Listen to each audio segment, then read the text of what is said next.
નમસ્કાર દોસ્તો, જય જોહાર, જય આદિવાસી. ધારાસભ્ય શ્રી ચેતર વસાવાનું જોરદાર ભાષણ. વિડીયો છેલ્લા સુધી જોજો. ચેનલ પર પહેલી વાર હોય તો લાઈક, કોમેન્ટ, શેર અને સબસ્ક્રાઈબ કરવાનું ભૂલતા નહીં. વિડીયોને વધુમાં વધુ શેર કરો, વધુ લોકો સુધી પહોંચાડો.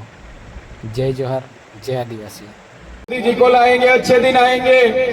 पूरा देशना लोगों मोदी जी ने लावी दीधा. ये 5 વર્ષ पर पूरा થયા પણ अच्छे दिन કોઈને આવ્યા નથી. ત્યારે આ વખતે ફરી આ લોકો अब की बार 400 की पार, 400 की पार, 400 की पार ના સૂત્રો આપી રહ્યા છે. પણ અમે છેલ્લા 2 મહિનાથી આ વિસ્તારોમાં ફરીએ છીએ. આ વિસ્તારના લોકો એવું કહી રહ્યા છે કે अब की बार भाजप की हार, भाजप की हार, भाजप की हार. આ મોદીજીની ગેરંટીની વાતો કરે છે પણ મોદીજીની કઈ ગેરંટી? જે મોદીજીએ પોતાના જશોદાબા સાથે અગ્નિની સાક્ષીમાં 7 ફેરા લીધા હતા, 7 જન્મોનું વચન આપ્યું હતું, ગેરંટી આપી હતી, એ જશોદાબાને નથી સાચવી શકીએ તો તમને અમને શું કામ સાચવવાના છે? કોઈ ગેરંટી નથી ચાલવાની. ત્યારે આજે આપણા આ મંચ પરથી આપણે કહેવા માંગીએ છીએ કે જે રીતે અમે પોતે લડીએ છીએ આમની સામે નિડરતાપૂર્વક, અને અમને પણ હેરાન પરેશાન કરવામાં આવે છે. તમે જોયું હશે, હક અધિકારની વાતો કરીએ, આદિવાસીના જળ જંગલની વાતો કરીએ તો એમના ગૃહમંત્રી અમિત શાહે અમને પણ હમણાં 4 દિવસ પહેલા જ્યારે રાજપાડીમાં આવ્યા હતા ત્યારે અર્બન નક્સલવાદની વાત કરી હતી કે ચૈતર વસાવા અહીં અર્બન લક્ષણ ફેરવાય છે.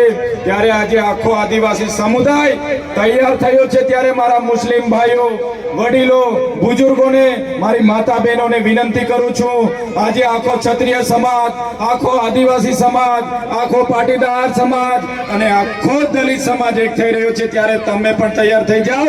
આ વખતે આપણે ભરૂચ લોકસભા જીતીએ છીએ ને જીતીએ છીએ.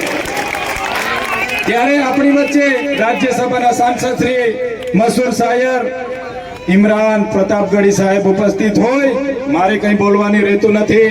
ત્યારે હું વિનંતી કરીશ કે આગળની જે પણ સભાને સંબોધન છે, જે પણ આગળની વિધિ છે, તમામે તરફ આપણે આગળ વધીશું. આપ સૌ અમારા ટૂંકા આમંત્રણ થકી મોટી સંખ્યામાં અહીંયા વડીલો, બુજુર્ગો, માતા બહેનો સૌ ઉપસ્થિત થયા. આમ આદમી પાર્ટીના ધારાસભ્ય તરીકે, ઇન્ડિયા ગઠબંધનના ઉમેદવાર તરીકે આપ સૌનો આભાર માનું છું, આપ સૌનું સ્વાગત કરું છું. ધન્યવાદ. જય હિન્દ, જય ભારત. આભાર ચેતરભાઈ વસાવા સાહેબ. સાથે સાથે ઇમરાન ગઢીવાલા સાહેબ, પ્રતાપગઢી સાહેબને ટૂંક